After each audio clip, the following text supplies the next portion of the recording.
Hey, I'm Winston from Parkway Drive. You're watching Hit the Floor.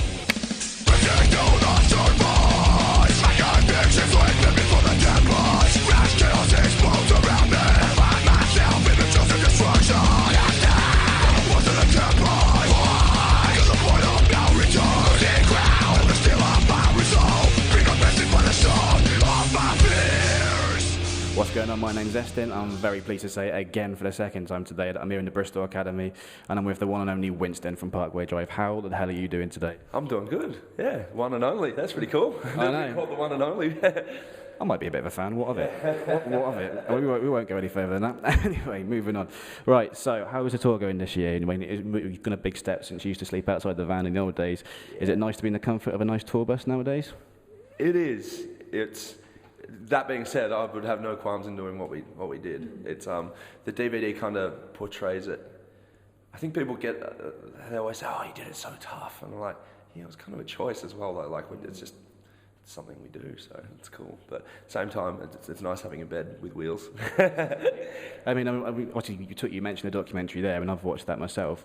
And you talk about, being in the middle of Europe, not really knowing where you were going next, not having the money, your bass player leaving halfway through the tour. Is the organisation side of things just a little bit nicer nowadays? Yeah, we kind of got the hang of it somewhere in there, but we still handle our own stuff. Like, it's basically the band's as DIY as we can possibly have it. We still have people that book our shows for us in places we can't be overseas. But other than that, we do everything. Like, we book our own flights, we book our own transport, we handle literally everything we can because, the only way to get things 100% right is to do it yourself. I mean, I've seen you play several times now. The last time I've seen you play here, but I also saw you play last year at the Academy in Birmingham. One thing I quite enjoyed was your own take on the Wall of Death being the Ball of Jeff. Now, is this still in existence? Not really. We only did it a couple of times, but I don't know. We're kind of not ones to just have one particular thing. We don't really like gimmicks in that sense. So we'll just think of something else to do. But I mean, for those people who won't know what the Ball of Jeff is, can you describe it in a few words to us? Well, everyone seemed to be doing the Wall of Death thing, and that seems like every single band, from an opening band to the biggest band in the world, does this Wall of Death. And we're like, it's never really been us. And so we figured we'd get a football and we'd get everyone to move apart, and then I'd just throw the football in the middle and say whoever gets that back to the merch desk gets 50 quid in merch or however much, and just watch everyone brawl the shit out of each other. Has the ball ever come back up again? Because it didn't. It does.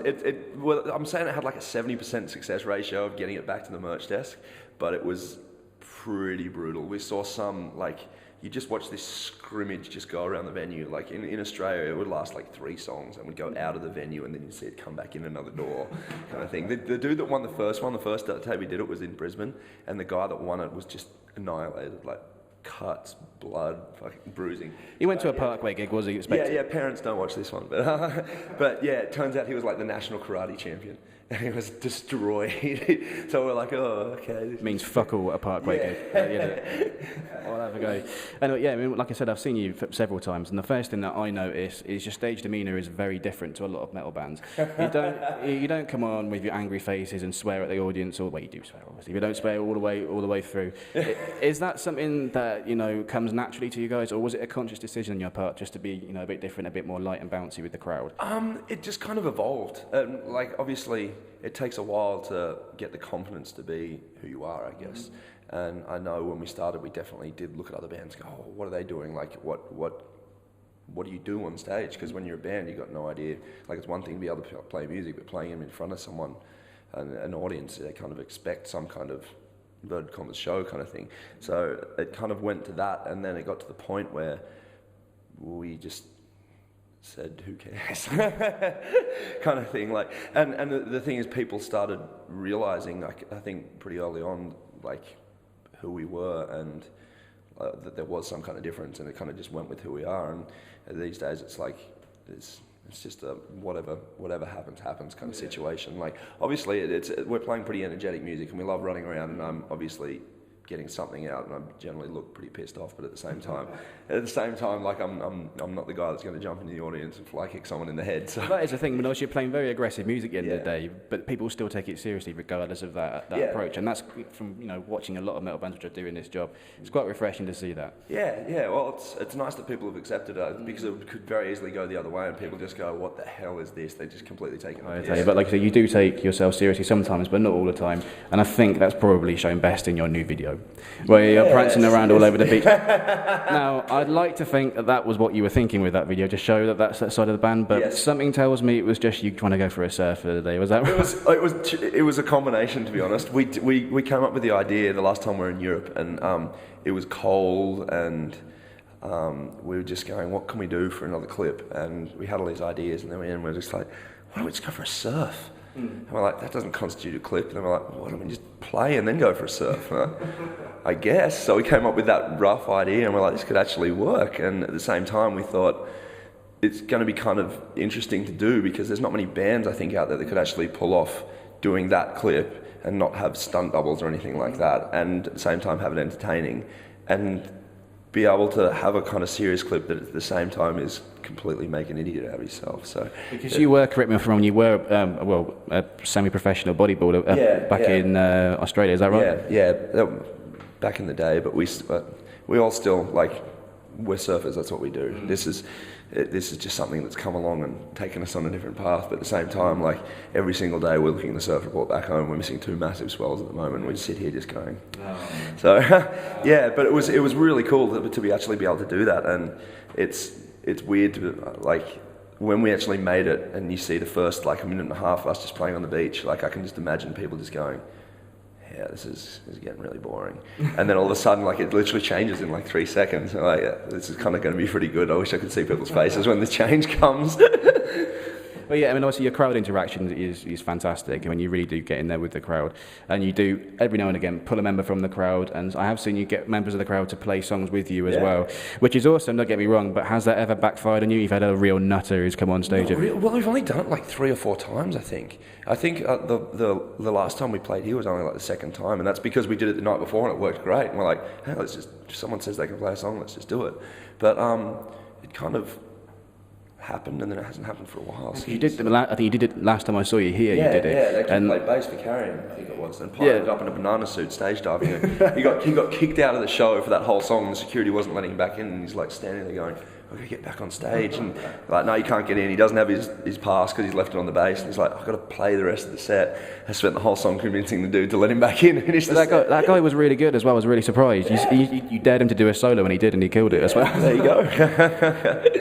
But yeah, I mean, another good reason why I think you play so well live is the music that you play seems to transfer so well to being played live. I mean, I listened to all your previous recordings, and I could listen to any song on an album, and I can imagine you playing it live. There isn't any tracks there that I don't think you could get away with. Yeah. Was that a conscious decision when you were making the records? Because obviously you've got Samsara, which is a brilliant intro, which you do use as your intro. Again, was that something you planned on doing? Yeah, definitely. It's one of the things about the band. Like it's just a natural progression. When we started the band, we didn't write songs to record in the first place. We just wrote songs. Like, recording was never even a thought kind of thing.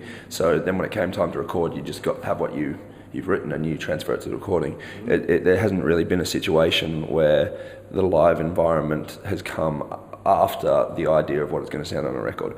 So the songs are generally written like, hey, this is going to be awesome to play live, and most of the time we play it live before we even record it, and then we go into the studio and basically try and capture what we have live onto a record, as opposed to try and translate what's on a record to a live environment. So I think that's why it works, and I think that's why it might come across differently to a lot of other bands.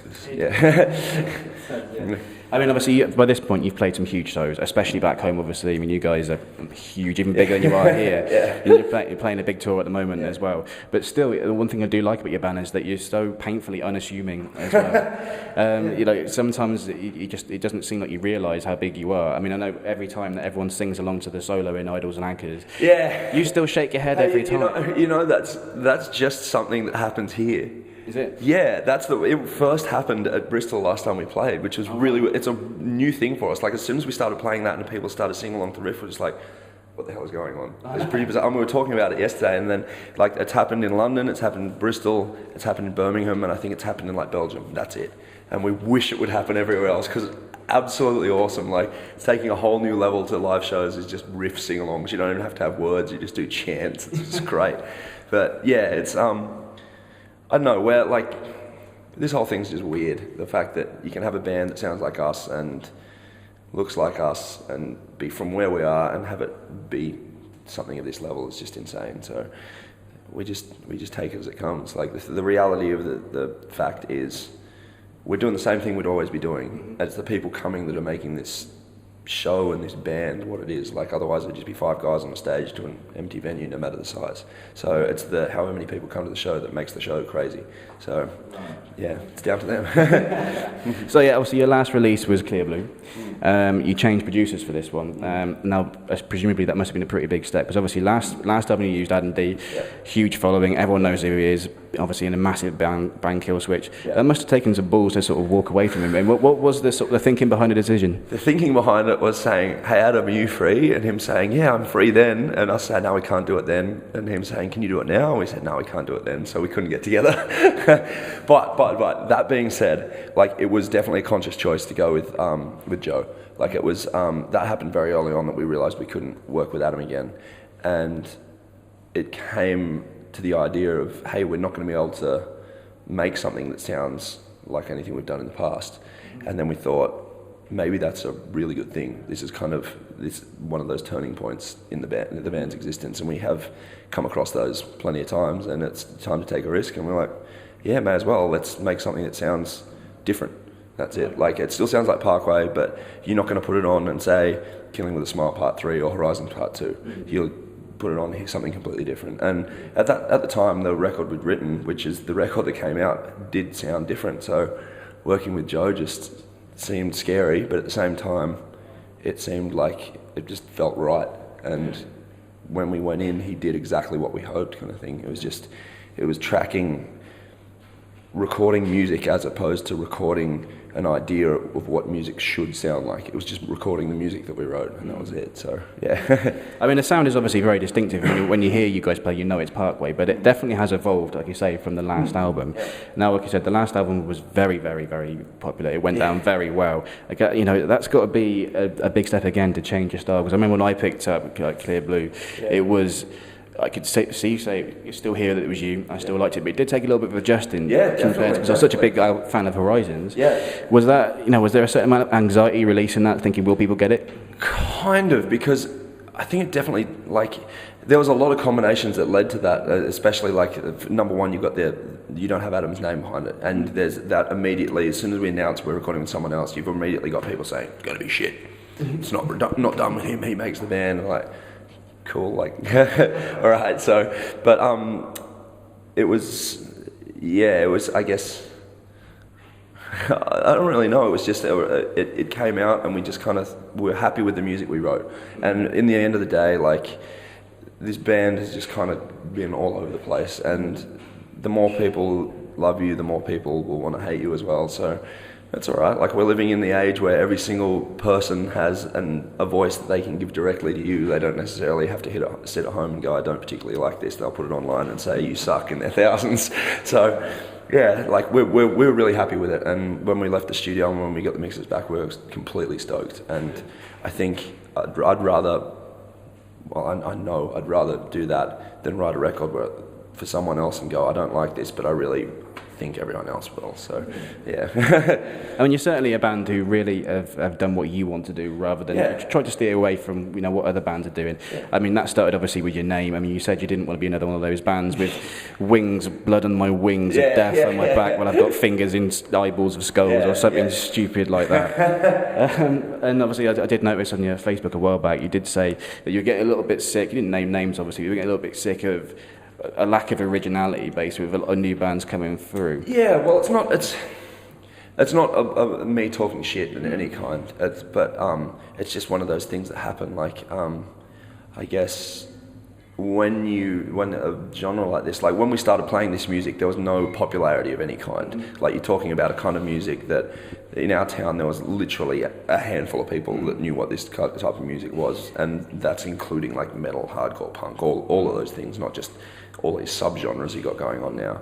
So there was no motive behind it other than pure interest. And these days, like, it has exploded so much. Like, you look at bands like Horizon, Bullet for My Valentine, like, there's so many bands that are massive and genuinely massive within mainstream as well, and it just kind of opens the doorway for record labels or people with money to kind of, I guess, grease the wheels and minds for people to come through and influence the way they might want to, people might want to write music, because there's something else at the end of the tunnel kind of thing. Well, where would you like to go for the next album, do you think? It's not really necessarily a massive conscious thing to say, right, we're here and we need to be there. And it wasn't really with Deep Blue either. It was just, we just chose to write a record in a little bit of a different way, which led to some different changes, like, I guess, sonically and stylistically combined. So, it depends really. Like, we've already started writing, which is kind of strange for us, but it was, I think the gap between Horizons and Blue was like 3 years, and in that time we toured so much we kind of forgot what it was like to write and the fun of writing and recording. And when we recorded and wrote those songs, it was awesome. And then we kind of got back from the studio, and Jeff kind of never got out of the writing stage, and he's just been writing. And like, we came to go on this tour, and he's like, "Oh, by the way, here's 4 new songs." I'm like, because I'm right in saying that the writing process does generally start with Jeff with a riff. That's the thing. Well, we got nothing without riffs. Like, you can have beats, and like, I've got songs written here and there. Like, I never really stopped writing, but if you don't have a riff, like, you don't have a starting point. And he's been writing some awesome stuff, and it sounds fast. And to be honest, like, there's 4 songs I've heard, and every single one of them sounds like a Parkway song. Every single one of them has a bit that you'd be able to say, that reminds me of something Parkway, but way heavier or way faster or way catchier. But at the same time, like, some of the guitar work he's done on it, this is just pre-work stuff, is ridiculously awesome. I'm really impressed with the way he's writing his guitar stuff. So, well, I'm excited to hear it, and I won't ask you to tell me where it's going to be around. Yeah, we'll see how we go. Like, the idea at the moment is to not leave as big a gap as we did in the last 2 records. That just came about simply because people didn't let us stop touring. Like, normally it kind of, you release a record and the tour will go up, and then people kind of get a bit sick of it, and you release another one, make it go up again. And this kind of Horizons came out, and it just kept going like that, and we just never stopped. And it was 3 years of touring until we had to say, all right, enough, we have to make a record kind of thing. So this time around, we're gonna, well, we've already started writing, so it's gonna, there's plans. Hopefully, we'll see how we go. It won't be this year, but hopefully it'll be out next year. Sooner rather than later. We'll look out for that. Yeah. So for fans that will be trying to catch up with you this summer, where can they find you? Sonosphere. We're playing Sonosphere, which will be a ripper, but I don't know if there's tickets left for that. I'm going to be at Sonosphere. Yeah. We'll be a bunch of European festivals and stuff like that. I think we might be touring States later this year. I don't know, we're around. Put it this way, if we've just toured somewhere, we'll be back. If we haven't toured there in a while, we're probably going to be there sooner. We're never really ones to sit around. Are you excited to see Slipknot this year at Sonosphere? Yeah, it's going to be pretty mental. Probably the mentalest show I've ever seen was them at Graspop like 2 years ago, and that was the same year they headlined Download, and it was ridiculous. So yeah. I think it's going to be mental. I think it usually is where Slipknot are concerned. Anyway, well, obviously we're very excited to see you this summer, and hopefully the new album won't be too far away. But in the meantime, it's been really cool talking to you. Cheers. I hope you have a great set, and thanks very much. Thanks, lad.